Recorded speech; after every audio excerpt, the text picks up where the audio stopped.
একদিকে শিখা, অন্যদিকে কাজ করা, এটা একটা খুবই গুড এক্সপেরিয়েন্স আমার জন্য। নতুন কিছু শিখছি, নতুন কিছু দিচ্ছি।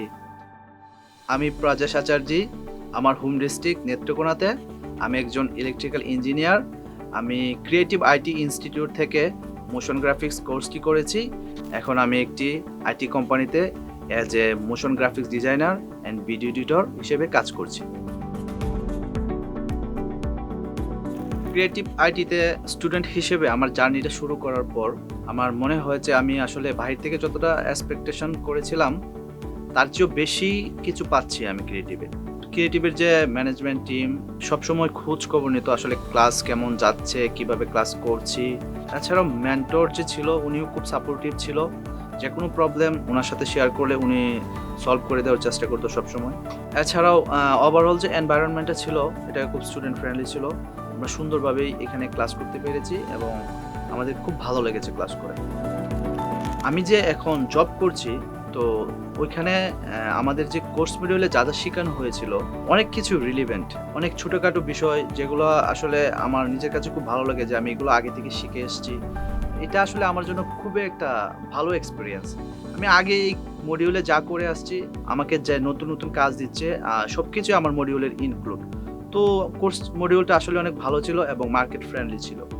তো আমার কোর্স চলাকালীন সময়ে সিপিডি ডিপার্টমেন্ট ওনারা একটা ভালো অপরচুনিটি নিয়ে আসছে আমাদের জন্য। সেটা হচ্ছে গিয়ে ওনারা হচ্ছে গিয়ে নিজেদের দায়িত্বে স্টুডেন্টদেরকে জব অফার করে। তো ওই বিষয়ে আমাদের ক্লাসে কথা হয়েছে অনেক। তো তখন আমি আমার মনে হয় যে না, এই অপরচুনিটি নেওয়া উচিত। আর সিপিডিও অনেক হেল্পফুল ছিল এই বিষয়টাতে। তো কিছুদিন পর আমার কোর্স চলাকালীন সময় শেষ হয় নাই, তখন মিরপুর ডিও এইচএসসির ভিতরে বিজনেস গ্লোবাল নামের একটি আইটি কোম্পানি থেকে আমার ডাক আসে ইন্টারভিউর জন্য। তো আমি সেখানে যাই এবং ওখানে অনেক কম্পিটিটর ছিল। তো আমার ইন্টারভিউ খুব ভালো হয়, খুব ভালো পারফর্ম করি। তো ওরা আমাকে অফার করে। এখন আমি ওখানে একজন মোশন আর্টিস্ট এবং ভিডিও এডিটর হিসেবে কাজ করে যাচ্ছি সফলতার সাথে। আমার খুবই ভালো লাগছে। আসলে অফিস এনভায়রনমেন্ট খুবই ভালো আর খুবই সাপোর্টিভ অফিসে যারা আছে। জব হওয়ার পর আমি একটা প্রবলেম ফেস করি, সেটা হচ্ছে আমি অফলাইনে যেহেতু ক্লাস করছিলাম, তো সেটা আমার কন্টিনিউ করা সম্ভব হচ্ছিল না। তো এই বিষয়টা নিয়ে আমি ম্যানেজমেন্ট টিমের সাথে কথা বলি। ম্যানেজমেন্ট টিম আসলে খুবই সাপোর্টিভ ছিল।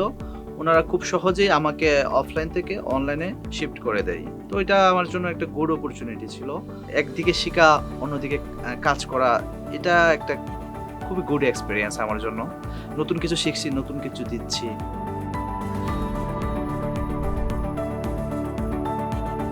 যেহেতু আমি জবে একজন ফ্রেশার, আমি এক্সপেরিয়েন্স নিচ্ছি, আমার আরও ডেভেলপ করার জায়গা আছে। তো আমার একটা ফিউচার প্ল্যান আছে। অদূর ভবিষ্যতে আমি আমার একটা নিজের স্টুডিও দাঁড় করাবো, যেখানে ফিল্ম ইন্ডাস্ট্রির সকল ধরনের কাজ করা হবে। সো সবাই আমার জন্য দোয়া করবেন যেন আমি আমার লক্ষ্যে পৌঁছাতে পারি।